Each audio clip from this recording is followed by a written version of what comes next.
Mr. Wright stood at his workstation, examining a manual with focused eyes. Every detail matters. He muttered to himself, carefully placing a bolt into his almost complete car. Across the room, Mr. Wrong was surrounded by a jumble of parts, his hair slightly disheveled and a smudge of grease on his cheek. Who needs instruction when you have creativity? He chuckled, trying to fit a wheel onto his vehicle without success. Mr. Wright stepped back to admire his work, a sleek, polished car ready for its first test drive. Let's see how you handle. He said confidently as he started the engine. Meanwhile, Mr. Wrong's car was less poised. It rattled and clanked ominously as he climbed in, a nervous grin on his face. As they both set off, Mr. Wright's car glided smoothly over the track, while Mr. Wrong's began to shake violently, parts flying off like confetti. Mr. Wright parked his car and approached with a friendly smile. Need a hand? He asked, extending a tool.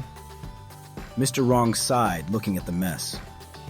I guess following the steps might be a good idea after all, he admitted, a hint of humility in his voice. Mr. Wright showed Mr. Wrong how to align the parts precisely. Patience is key, he noted, securing a piece. Mr. Wrong, in turn, suggested a unique design, adding flair to the functionality. Let's make it ours, he encouraged, sketching a bold new look. Mr. Wright and Mr. Wrong admired their work, pride evident in their smiles.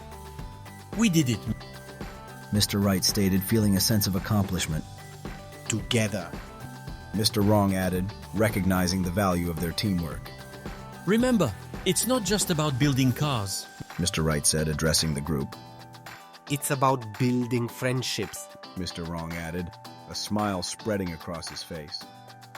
And so, in the spirit of collaboration and creativity, Mr. Wright and Mr. Wrong inspired others to join them on a journey of innovation and camaraderie.